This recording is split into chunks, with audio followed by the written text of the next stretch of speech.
안녕하세요. 오늘은 지난 시간에 이어서 챕터 4 전단역과 굽힌 모멘트에 대한 간략한 리뷰를 한번 해보겠습니다. 이제 빔이라는 보에 대한 개념이 나오고요. 기존에 저희가 했었던 많은 경우에는 다 축방향에서 뭐 인장과 압충이 일어나거나 아니면 축방향으로 토크가 일어나거나 하는 경우를 살펴봤었는데, 이번엔 하중이 봉의 수직인 축의 수직인 힘 또는 모멘트를 받는 구조용 부재에 대해서 어, 해석을 하게 되고요. 그렇게 할 경우에 보의 전단력과 굽힌 모멘트, 이 두 가지가 발생하게 되고 그것을 어떻게 구하는지에 대해서 배우는 단원이었습니다. 그래서 뭐 다양한 형태의 지지 보에 대해서 살펴봤었고, 특히 이제 하중은 집중하중과 분포하중으로 나뉠 수 있고, 집중하중은 한 점에 어, 집중적으로 작용하는 하중이고, 분포하중은 어떤 넓게 면적에 어, 적용되는 이제 하중이죠. 근데 유니폼하게 동일하게 적용이 될 수도 있고, 선형적으로 변화하면서 주어질 수도 있습니다. 그리고 중간에 모멘트가 특정 점에 이렇게 주어질 수 있고요. 그리고 뭐 이완점에 대해서 배웠었는데, 이제 이완점은 뭐 충력 이완점, 전단력 이완점, 굽힌 모멘트 이완점, 비틀림 모멘트 이완점이라고 해서 이러한 시스템이 설계해 있는 그 위치에서는 각각의 그런 힘과 모멘트가 좌우로 전달되지 않는 제로가 되는 현상이 나타났었고, 그렇기 때문에 기존의 평형방정식으로만 구할 수 없었던 어떤 구조물에서 이 이완점을 중심으로 양쪽으로 자유물체도를 나눠서 새로운 평형방정식으로 문제를 풀 수 있었던 기억이 있으실 거라고 생각을 합니다. 그래서 뭐 이 앞부분은 사실 그러니까 새로운 이론보다는 이런 다양한 보의 형태에서 어떻게 평형방정식을 잘 풀 수 있는지에 대해서 연습을 했었던 거고요. 그리고 그런 보에 어떤 특정한 이완점이 붙었을 때 평형방정식을 양쪽으로 나눠서 푸는 그런 연습을 했었습니다. 이 부분들은 기존에 했었던 내용들을, 기존의 동영상들을 보시면 충분히 떠오르실 수 있고, 평형방정식만 잘 풀 수 있으면 X방향, Y방향 모멘트 방향의 힘들이 합이 0이 된다는 것만 잘 수식화하면 쉽게 풀 수 있었습니다. 그래서 이제 4단원에서 이제 정말 나오는 개념은 이제 전단력과 굽힌 모멘트죠. 그래서 P라는 외력이 있을 때 MN이라는 전단면을 잘라보면 이런 V라는 전단력, M이라는 굽힌 모멘트가 발생하고, 항상 이제 오른쪽에 그릴 땐 이 방향이 플러스 귀약이 되고요. 이제 왼쪽 면에서 봤을 때는 반대 방향으로 V는 올라가고 모멘트는 시계 방향인 이런 형태가 플러스 귀약이 됐었죠. 그래서 이 다른 면이 서로 그 작용 반작용의 형태가 될 수 있도록 그려줘야 한다라고 배웠습니다. 이렇게 하면 어느 쪽으로 구하든 평형방정식을 통해서 이제 V와 M의 관계식을 구할 수 있고요. 그래서 변형 부호 규약은 항상 이렇게 나타나야 된다라는 것을 말씀드렸고, 그래서 만약에 이제 어떤 X축으로 이제 이동하면서 어떤 변화가 일어나는지를 살펴보기 위해서 보에서 미소 변화량, 미소 그 변이의 그 dx에 해당했을 때 이제 왼쪽 면이 m과 v가 발생했을 때 중간에 분포하중이 발생하는 경우, 집중하중이 발생하는 경우, 집중 모멘트가 발생하는 경우 오른쪽 면이 어떻게 변화를 해야 되는가를 이론적으로 살펴봤었죠. 그래서 분명히 분포하중이 중간에 발생하는 경우는 워낙 분포하중은 힘이 이 x 요 길이에 비례하는데, 이 길이 자체가 워낙 미소량이기 때문에 힘이 굉장히 많이 주어질 수가 없겠죠. 그래서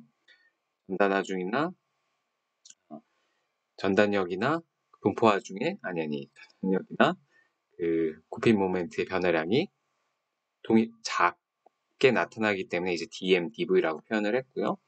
집중하중일 경우에는 뭐 여기가 적더라도 요 점에 딱 힘이 주어지는 거기 때문에 큰 변화량이 생길 것이다. 여기도 큰 변화량이 생길 것이다 라고 일단 예상을 할 수 있겠습니다. 그리고 각각의 값이 어떻게 되는지는 뒤에서 한번 구해보도록 하겠습니다. 그러면 일단 평형방정식을 동일하게 구현을 할 수 있었죠. 그래서 분포하중인 경우에 x방향으로의 평형방정식을 구해서 식을 유도했더니 결국에 dx분의 dv는 마이너스 q다라는 식을 얻을 수 있었고, 이 말은 v의 변화량, 오른쪽으로 갈 때 v의 변화량은 마이너스 q에 해당한다라는 거죠. 그러니까 q가 0이면 v의 변화량이 0이고 그 말은 전단력이 일정하다, dv가 없다라는 얘기고요. q가 컨스탄트면 어쨌든 q 값에 따라서 어떻게 되겠어요? v가 줄어들겠죠. 그 줄어드는 정도가 마이너스 q에 해당한다라는 겁니다. 그렇죠. 그러니까 왜냐면 아래쪽으로 내리는 이렇게 힘이 있으니까 위쪽으로 올리는 힘이 있고, 그럼 내가 아래쪽으로 내리는 힘이 얘의 도움을 받겠죠. 그러니까 오른쪽으로 갈수록 이 힘이 많아질 테니까 내가 아래쪽으로 내리는 힘이 작아져도 이 힘을 견딜 수가 있겠죠. 평형이 이루어지겠죠. 그러니까 오른쪽으로 갈수록 분포화 중에 영향을 더 많이 받아서 V가 작아지면 되는 거죠.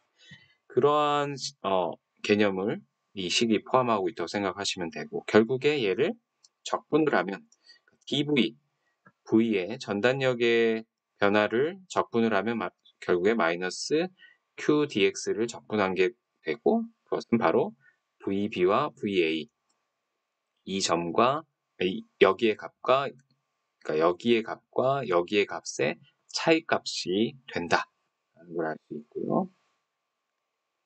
그리고 이제 모멘트, 똑같은 상황에서 모멘트는 0이다라는 걸 가지고 좌측면을 기준으로 모멘트 값이 0이다 라고 하는 것을 풀면 다음과 같은 식을 구할 수 있고, 결국에 어떤 미분량, 뭐 이런 미소량을 제곱하는 그런 것들을 무시하면 결국에 dx분의 dm은 v다라는 또 중요한 식을 얻을 수가 있고요. 이 말은 또 뭐죠? 굽힌 모멘트의 변화량은 오른쪽으로 갈수록 가면서 굽힌 모멘트의 변화량은 v와 동일하다 라는 걸 알 수 있죠. 그럼 그 말은 v가 0이면, 그 점에서의 v가 0이면 dx분의 dm도 0이니까 굽힌 모멘트 변화량이 없다라는 얘기죠. 그러니까 v의 영향을 받는다라는 거예요. 그래서 결국에 이 식을 또 적분을 하면, 이 식에 대한 적분을 하면 모멘트의 변화량은 VDX를 적분한 거고, 결국에 모멘트의 변화량은 VDX는 결국에 모멘트 B에서 모멘트 A를 뺀 것과 같다. 그래서 A와 B 사이의 전단력 선도의 면적과 같다. 이런 게 나왔는데, 뭐 뒤에 가면 이 말이 또 다시 한번 기억이 나실 텐데요. 그래서 이런 식들이 그러면 뒤에 이런 선도를 그릴 때 어떻게 표현이 됐었는지랑 연결해서 생각을 하시면 됩니다. 뭐 집중하중인 경우도 Y 방향으로의 식과 또 모멘트, 좌측면에서의 모멘트는 제로라는 식을 가지고 뭐 이런 식들을 유도를 할 수 있었죠. 그래서 뭐 dx는 미수함으로 m1 역시 미수하고, 집중 하중점을 지날 때 굽힌 모멘트는 뭐 변하지 않는다. 이 말은 이제 이 굽힌 모멘트 값이 이게 거의 미소하다라는 얘기죠. 이 미소하다라는 얘기는 그러니까 m1이 지금 다 미소량이 곱해져 있잖아요. 그래서 결국에 변화가 없다라는 거예요. 그러니까 중간에 집중 하중이 있는 건 왜 그럴까라고 생각하면 여기 자체가 워낙 길이가 작기 때문에 모멘트라는 건 어쨌든 힘 곱하기 거리인데 영향을 거의 못 주겠죠. 영향을 거의 못 주기 때문에 여기 변화를 주지 못한다는 얘기죠. 그리고 다만 뭐 굽힌 모멘트 m은 집중하정 중에서 변하진 않지만 dx분의 dm, 그 변화량은, 모멘트의 변화량은 급격하게 변한다라고 할 수 있고요. 왜냐면 dx분의 dm이 왼쪽 면에선 v지만 오른쪽 면에선 v 플러스 v1이기 때문에 dx분의 dm이 v-p로 갑자기 변한다. 이 p값에 의해서. 그래서 집중하중 p의 작용점에서 굽힌 모멘트 변화율은 p만큼 갑작스럽게 감소한다. 하지만 모멘트 자체는 변하지 않는다. 굽힌 모멘트 자체는. 그런 좀 차이점이 있습니다. 그리고 뭐 우력 형태의 하중 그림 C, 그러니까 집중 모멘트가 있을 경우에를 또 y 방향의 식 그리고 모멘트식을 하면 v1이 0이고 m1이 마이너스 m1이다 라고 나오네요. 그러니까 v1이 0이다. 이 말은 중간에 집중 모멘트가 있으면 사실 v에는 전단력에는 영향을 안 준다는 얘기죠. 그렇겠죠, 당연히. 그리고 여기 모멘트는 m1은 그냥 바로 마이너스 모멘트 제로라는 거죠. 그러니까 말 그대로 여기에 이런 힘이 있는데 시계 방향으로 반시계 방향으로 이렇게 힘이 생기면 내가 반시계 방향 힘으로 덜 힘을 줘도 되겠죠. 얘가 도와주니까요. 그러니까 얘만큼을, 그러니까 m에서 m0만큼을 뺀 만큼만 주면 평형이 이루어지겠죠. 그래서 m1이 마이너스 m0가 된 겁니다. 그래서 굽힌 모멘트는 우력이 작용점에서 갑작스럽게 감소한다. 계속 동일하다 갑자기 이 힘을 받는 그 순간부터 확 마이너스 m만큼 감소하게 된다. 그래서 사실 이런 것들이 이렇게 식으로 봤을 때는 조금 이해가 어려웠었는데 실제 문제를 풀어보고 이런 굽힘 그 전단력 선도, 굽힘 모멘트 선도를 그렸을 때는 조금 더 명확하게 보였었어요. 그래서 항상 이렇게 힘이 중간에 있을 때는 구간을 나눴어야 됐죠. 이 구간, 이 구간. 그래서 중간에 이제 전단력과 굽힘 모멘트, 전단력과 굽힘 모멘트의 상태를 살펴봤었고 거기에 해당하는 선도를 그렸었죠. 그래서 평형방정식을 각각의 구간별로 구했었고 그걸 통해서 선도를 그리고 나면 결국에 이 A점에서 B점으로 가는 동안 각각의 그 단면에 발생하는 전단력과 굽힌 모멘트가 어떻게 변화하는구나를 선도로 그려낸 거죠. 그러면 이 문제를 정확히 이해를 한 거고 보면 사실 이렇게 어렵게 문제를 구할 수 있었지만 그렇게 한 이후에는 한번 이해한 이후에는 쉽게도 그려낼 수 있었어요. 그러니까 예를 들어 이 문제도 이런 복잡한 식 없이 바로 이해를 하게 되면 RA가 위로 발생하니까 내가 여기를 딱 잘랐을 때 아래쪽 방향으로 V가 있어야겠죠. 그래야 평형이 이루어지겠죠. 그리고 아래쪽 방향이 플러스였기 때문에 플러스로 계속 동일하게 이 RA에 해당하는 힘이 이렇게 계속 유지되다가 중간에 집중하중이 딱 아래로 주어지면 내가 아래로 여기를 지나고 나면 아래로 누르는 힘이 커져야 될까요? 작아져야 될까요? 요것만큼 작아져야겠죠. 왜냐면 지금 위로 올리는 힘 요만큼이 있는데 이만큼 아래로 내리는 힘이 있으니까 내가 덜 줘도 되는 거죠. 평형을 이루려면. 그래서 갑자기 급격하게 줄고 심지어 마이너스로 준 겁니다. 그 말은 이 힘이 위로 가야 평형을 이루게 된다는 뜻이에요. 그래서 오히려 위로 줘야 되는 상황이 됐고 평형을 이루기 위해서 마이너스 방향으로 쭉 계속 주다 보면 이 값과 동일해지는 거죠. 결국에. 그리고 모멘트의 변화는 어떻게 되냐? 결국에 우리가 앞에서 배웠던 그 중요한 식 중에 하나가 얘를 미분하면 굽힌 모멘트를 미분하면 전단력이 되고 전단력을 적분하면 굽힌 모멘트가 됐었어요. 그러니까 바로 요 값이 이 구피 모멘트에서는 기울기인 겁니다. 근데 이 값이 V가 이 구간에서는 이렇게 일정해요. L분의 PV로. 그러니까 L분의 PV라는 기울기를 가지고 계속 증가하는 거예요. 그러다가 요 점에서 갑자기 뚝 떨어져서 마이너스 L분의 PA가 되죠. 그러면 기울기가 이제 음수가 된 거죠. 마이너스 L분의 PA로. 음수가 되면서 쭉 그 음수대로 떨어지는 거죠. 그러니까 기울기가 일정하기 때문에 직선의 형태가 되고, 그러면 구피 모멘트의 최대값은 어디가 돼요? 이 점이 되겠죠. P점이 발생하는 요 점. 그러니까 플러스였던 게 마이너스가 되는 그 점이 구피 모멘트의 최대값이 되는 거죠.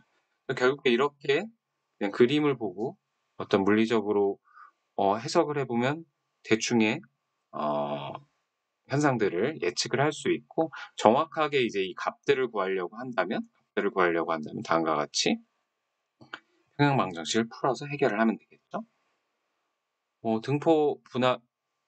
등분포하중도 마찬가지입니다. 그래서 자유물체도를 그려서 평형방정식을 구하고, 그러면 다음과 같은 선도를 그릴 수 있는데, 그냥도 우리가 한번 살펴보면 결국에 위쪽에 힘이 있고 위쪽으로 올리는 힘이 있고, 여기를 중간을 한번 자르면 이제 아래쪽으로의 힘이 있을 텐데, V 분단력이. 근데 분포하중이 도움을 받으니까 오른쪽으로 갈수록 도움을 받겠죠. 더 도움을 받으니까 V 값이 어떻게 되면 돼요? 작아지면 되겠죠. RA와 평형이 되게. 그럼 맨 왼쪽일 때 분포하중의 도움을 안 받았을 때, 여기서는 안 받을 테니까요. 초기점에는 안 받았을 때 최대로 얘랑 동일하면 될 테고, 거기서 조금씩 덜 받다가 중간에는 너무 도움을 받아서 이제는 어느 지점 이상에서는 위로 힘이 작용을 해야 평형을 이루게 되는 거죠. 그래서 마이너스 방향으로 계속 힘을 주다가 또 동일해지는 현상이 나타나고요. 그러면 플러스에서 마이너스가 되는 거고, 결국에 얘도 굽힌 모멘트가 미분과 적분의 관계로 생각을 하면 얘가 V선도가 M선도의 기울기잖아요. 근데 이번엔 기울기가 이 V값이 일정하지 않고 크다가 줄어드는 상태니까, 기울기가 크다가 줄어드는 건 위로 볼록인 형태죠. 그러니까 처음엔 많이 증가하다가 기울기가 계속해서 0이 된다는 건 더 이상 증가하지 않고 딱 멈추는 거였고요. 꼭점이 다시 마이너스로 된다는 건 감소하는 건데, 마이너스의 크기가 작다 커지는 거니까 처음에 그 작아지는 변화율이 작다가 갑자기 급격하게 작아지는 거죠. 여기선 기울기가 크니까. 그래서 위로 볼록인 형태가 되고, 이때도 중간점이 가장 굽힌 모멘트가 최대가 되는 점입니다. 그래서 이렇게 가장 전단력과 굽힌 모멘트가 큰 지점을 구할 수 있다. 그리고 뭐 여러 개의 집중하중인 경우도 각 구간별로 잘라서 평행방정식을 구하고 선도를 구하면 되는데, 이것도 이제 그대로 저희가 직관적으로 한번 살펴보면, 그래, RA가 이렇게 위로 가니까 요쯤에서 잘랐을 땐 V가 아래로 내려가야 되는데 그 값은 동일할 거야 라고 생각할 수 있겠죠. RA 값만큼 쭉 가다가 T1을 만나면 도움을 받으니까 줄어들면 되겠죠. P1만큼. 그러다 쭉 오른쪽으로 또 가다가 P2를 만나면 P2의 도움을 받아 더 줄면 되는데, 이 같은 경우에 이제 더 많은 도움을 받아서 이제 마이너스로 반대 방향으로 힘을 줘야 되는 상황이 되고, 또 P3를 도움받아서 되고, 마지막에 다시 RB와 동일해지는 형태가 되면, 또 모멘트 선도는 이 V 값이 기울기가 되니까, 이번엔 기울기가 일정하게 계단식으로 가니까 RA만큼 직선으로 갔다가 조금 작아진 값으로 증가하다가, 이번엔 완전히 마이너스로 감소하다가 더 큰 마이너스로 감소하는 기울기가. 그래서 결국에 모멘트는 이 중간 P2가 발생하는 점에서의 최대 굽힌 모멘트가 발생한다. 그럼 이런 최대 굽힌 모멘트가 발생하는 그런 점들을 설계할 땐 집중적으로 봐야겠죠. 사실 보호는 상관이 없습니다. 보호는 상관이 없이 크기값, 절대값이 큰 쪽을 저희가 집중적으로 봐야겠습니다. 네, 앞에 내용을 이미 제가 한 것. 네, 그래서 4단원을 이렇게 요약을 마쳤고요. 결국에 이제 챕터 1, 2, 3, 4를 한번 빠르게 훑어봤고요. 그래서 자세히 한번 공부해보고 싶으신 분들은 이미 찍은 앞에 영상들, 챕터 1에서 챕터 4의 자세한 영상들 한번 보시고 복습을 해보시면 될 것 같고요. 앞에 부분을 배웠으니까 뒷부분을 이해하시는 데 도움이 되실 거라 생각합니다. 수고하셨습니다.